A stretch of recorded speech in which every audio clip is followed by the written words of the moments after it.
Hi everyone, welcome to my channel. Get comfy, because we've got an amazing story for you. Enjoy. Once upon a time, in a small mountain town, where the air is thick with whispers of forgotten tales, a young photographer named Emma returns to her childhood home. What begins as a simple visit to capture the beauty of the town soon unravels into a haunting mystery.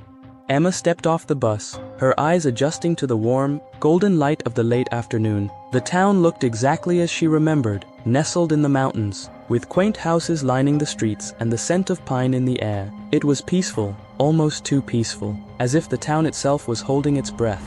After settling into her old room, Emma decided to go for a walk, capturing the beauty of the town through her lens. As she reviewed the photos later that evening, one picture caught her eye. It was a landscape shot of the town, but in the corner, partially obscured by shadows, stood a man. His face was a blur, as if the camera had failed to focus on him. Determined to uncover the mystery, Emma began asking the townspeople about the Faceless Man. At first, no one seemed to take her seriously, dismissing it as a trick of the light, but as she showed more photos, the atmosphere grew tense. Some remembered seeing the man in their own photos, though they had never paid him much attention. Whispers of old rumors began to surface, stories of a man who had once lived on the outskirts of town, who had vanished without a trace. As Emma delved deeper, she discovered the story of Thomas Grayson, a reclusive photographer who had lived in the town decades ago. He was an outsider, never quite fitting in, and his obsession with capturing the lives of the townspeople from the shadows made him a figure of fear and fascination. One day, Thomas vanished without a trace, leaving behind only his photographs, images of the town's past, all featuring a mysterious, faceless figure. The more Emma learned about Thomas Grayson, the more frequently the Faceless Man appeared in her photos. He was no longer just a distant figure in the background, he was closer now, almost as if he was following her. The haunting presence grew stronger, and Emma began to feel his gaze even when she wasn't taking pictures.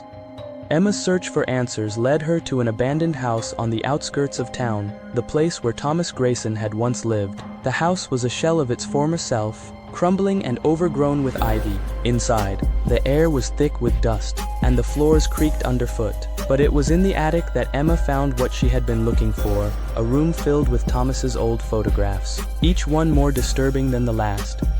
The air in the attic grew colder as Emma examined the photographs, her breath visible in the freezing air. She turned slowly, sensing a presence behind her. There, in the doorway, stood the Faceless Man, his form barely visible in the gloom. But instead of fear, Emma felt a strange sense of calm. She understood now. Thomas Grayson was not a ghost to be feared, but a lonely soul desperate to be remembered. Emma lifted her camera, capturing the image of Thomas Grayson standing beside her. This time, his face was clear, no longer a blur, but a face filled with sorrow and longing. She knew that this would be the last photo she would take of him, the moment that would finally set him free. The next morning, Emma packed her bags and prepared to leave the town. The Faceless Man was gone, his presence no longer haunting her photos. As she walked down the quiet, foggy street, she felt a sense of peace and closure. The town was just as beautiful as when she arrived, but now it held no more secrets, no more shadows. As Emma boarded the bus and left the town behind, she looked at the last photo she had taken, the one with Thomas Grayson finally at peace. She knew that the Faceless Man would no longer haunt the town, but sometimes, late at night, she couldn't shake the feeling that someone was still watching. This story is driven by a simple yet powerful motivation, the quest for truth. Emma's journey is not just about solving a mystery, but about confronting the shadows that lie in the corners of our pasts. It's a tale of courage and determination, where facing the unknown becomes a path to self-discovery. Thanks for joining me on this adventure. If you enjoyed the story, hit like, share it with your friends, and don't forget to subscribe for more thrilling tales. Until next time, bye.